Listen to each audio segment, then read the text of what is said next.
শুরু করছি। Class 6-এর pregnancy বইয়ে আমাদের অ্যাক্টিভিটি 13 পর্যন্ত হয়েছিল লেসন 2 এর। আজকে করব অ্যাক্টিভিটি 14 থেকে।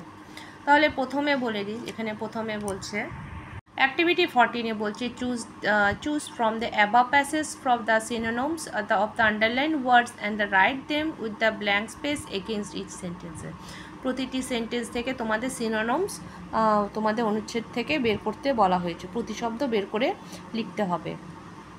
সেক্ষেত্রে হবে এখানে the man wanted to be an actor, তিনি একজন লোকটি অভিনেতা হতে চান। সেক্ষেত্রে এখানে ওয়ান্টেডের জায়গায় হবে longed. Number B, you can extinguish the lamp মানে তুমি প্রদীপটা নেভাতে পারো। তো এই প্রদীপটা নেভাতে পারো, সেক্ষেত্রে এক্সটিংগুইশের জন্য হবে put out. The old man is very badly hurt, সে বৃদ্ধ লোকটি মারাত্মকভাবে আহত হয়েছে। ব্যাডলি, ভেরি ব্যাডলি এটা হবে টেরিবলি, মানে ভয়ঙ্করভাবে, যে ক্ষেত্রে আমরা ইউজ করি। দ্য স্টুডেন্টস লুকস ডিসঅ্যাপয়েন্টেড, খুব মানে হতাশা হয়ে যাওয়া, ডিসঅ্যাপয়েন্টেড মানে হতাশা হয়ে যাওয়া, সেক্ষেত্রে হবে upset. The man went up the hills, মানে উপরে উঠছে, তাহলে হবে উপরের দিকে ওঠাকে বলা হয় climbed up. The food was disgusting, মানে ন্যাস্টলি হবে এক্ষেত্রে। এরপরে চলে আসি অ্যাক্টিভিটি 15-এ, আমাদের ট্রু ফলস করতে হবে, তার সঙ্গে সাপোর্টিং স্টেটসমেন্টও লিখতে হবে। নাম্বার 1 বলছে the accident spoil his days for about a month, তাকে কয়েক মাস খুব অসুস্থ করে, আরও এই দুর্ঘটনা তাকে একেবারে শেষ করে দিয়েছিল, এটা হবে ট্রু। তাহলে এখানে সাপোর্টিং স্টেটসমেন্ট হবে the accident spoil his days for about a month. Number B বলছে mister Royce friend were there to wipe his tear, তার বন্ধুরা তার চোখের জল মুছে দিয়েছিল, তো এটা হবে ফলস। এখানে হবে his family was always there to wipe his tears. Number C the runaway car was caught by the police, যে দ্রুত গতিতে যে গাড়িটি যাচ্ছিল তাকে পুলিশ ধরে ফেলেছিল, তা ওটা হবে ট্রু। এখানে সাপোর্টিং স্টেটমেন্টস হবে even through police caught the runaway car.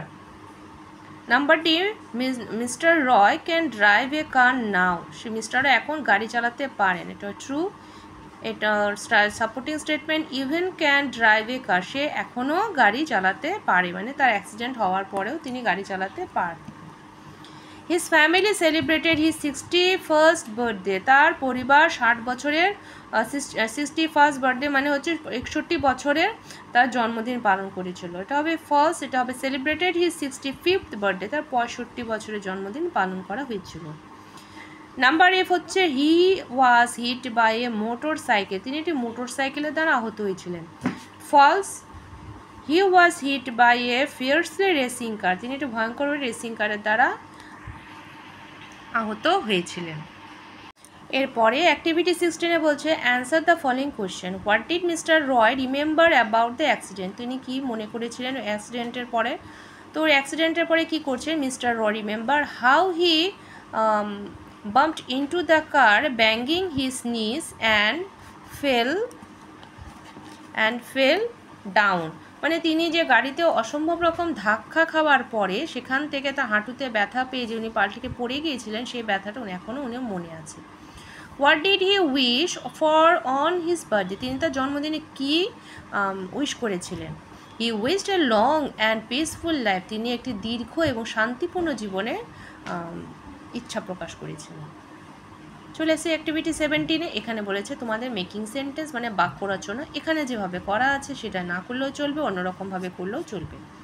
Climbed up মানে উপরে ওঠা, I climbed up the tree, আমি গাছে উপরে উঠছি, তুমি লিখতে পারো I climb up the hill, এটাও দিতে পারো। পুট আউট, তিনি নেভানো, এখানে বলছে he put out the lamp, তিনি ল্যাম্পটি নেভালেন, তো তোমরা ল্যাম্পের বদলে অন্য কিছু দিতে পারো, ক্যান্ডেলসও দিতে পারো।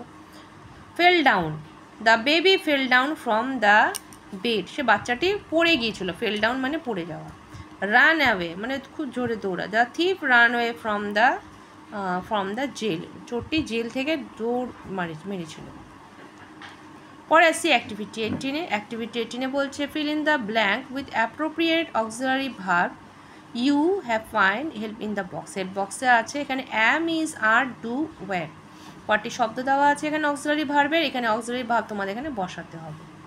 নাম্বার 1, আইয়ের সঙ্গে সবসময় অ্যাম হয়, অ্যাম ইজ হয় না, আর হয় না, তাই হবে I am well. Number B, do you do your homeworks daily? Number C, he is very dutiful. Number D, she is an old lady. Number E, students are the future citizens of India, of a country. Number F, they were green grocers. হয়ে গেল। তো এই হয়ে গেল আমাদের activity 18 পর্যন্ত আমাদের solve করা। তো রাখছি আজকে এ পর্যন্তই, এর পরের দিন আবার নতুন আমরা অ্যাক্টিভিটি নিয়ে আবার চলে আসবো।